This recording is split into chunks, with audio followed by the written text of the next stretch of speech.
Good morning, everyone. I hope you all are fine and you all are paying attention to your studies at home. So, in the previous chapter, we read that how Mr. Quicksana decides to become a knight.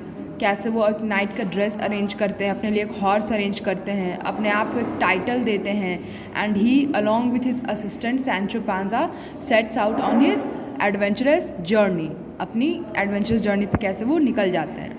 तो last हमने जब chapter ख़त्म किया तो last हमने क्या पढ़ा था कि जब सैंचो पांजा और मिस्टर क्विक्साना एक छोटे से विलेज से एक बड़े से विलेज में जा रहे होते हैं, उस वक्त उन्हें एक घुड़सवार उनकी तरफ आते हुए दिखता है जिसके सर पे एक चमकता हुआ हेलमेट था गोल्डन कलर का, जिसको मिस्टर क्विक्साना मैम्ब्रिनोस गोल्डन हेलमेट समझ लेते हैं. अब उसके आगे क्या होता है और आगे वो उस घुड़सवार से फाइट करते हैं, क्या करते हैं, ये सब कुछ हम इस चैप्टर 2 मैम्ब्रिनोस हेलमेट में पढ़ेंगे, जो कि पिछले चैप्टर का ही सेकेंड पार्ट है.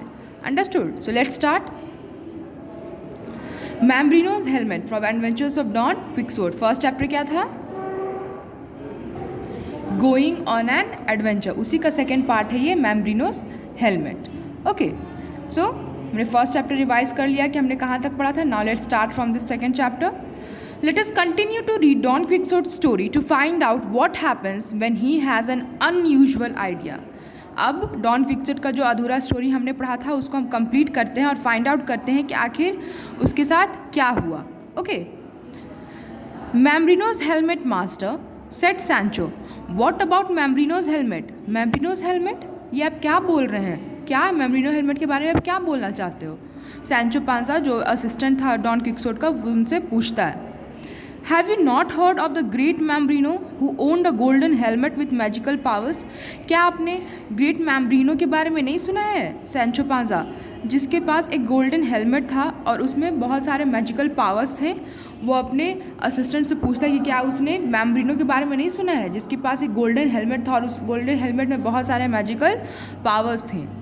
मैम्ब्रिनो died and his magic helmet was stolen by evil man. Mambrino का डेथ हो गया और उसके डेथ के बाद जो उसका मैजिकल हेलमेट था वो बुरे लोगों ने, कुछ चोरों ने चुरा लिया. Don Quixote now got so excited that he jumped up and down on his horse. Don Quixote उस घुड़सवार को आते हुए देख के, जिसके ऊपर चमकता हुआ हेलमेट जिसने पहना हुआ था, उसे देखकर वो बहुत एक्साइटेड हो जाते हैं और अपने हॉर्स के ऊपर जंप करने लगते हैं. That villain has Mambrino's golden helmet. See how it shines in the sun.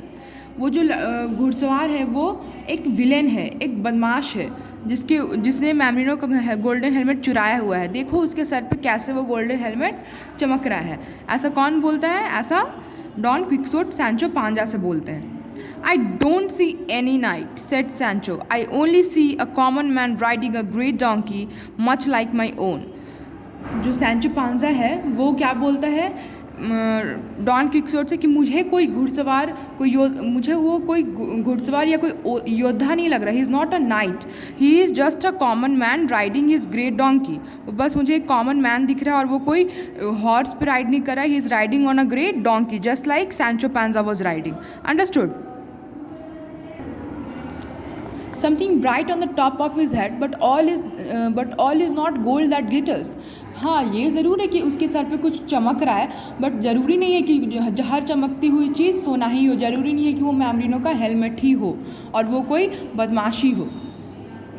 I tell you, it is Mambrino's helmet and it is gold, cried Don Quixote growing angry. पर don Quixote ने उसकी Sancho Panja की एक नहीं सुनी और वो गुस्से में क्या बोले कि मैं तुम्हें बोल रहा हूँ कि वो गोल्डन हेलमेट ही है और वो मैम्ब्रिनो का ही गोल्डन हेलमेट है. Now the truth of the matter is this. अब सच्चाई क्या है ये अब हम जानते हैं. The smaller of the two villages I have mentioned had no barber. जो दो छोटे छोटे विलेजेस थे जिसके बारे में यहाँ पे बताया गया है, वो दोनों विलेजेस में कोई बार्बर नहीं था, कोई बाल काटने वाला नहीं था.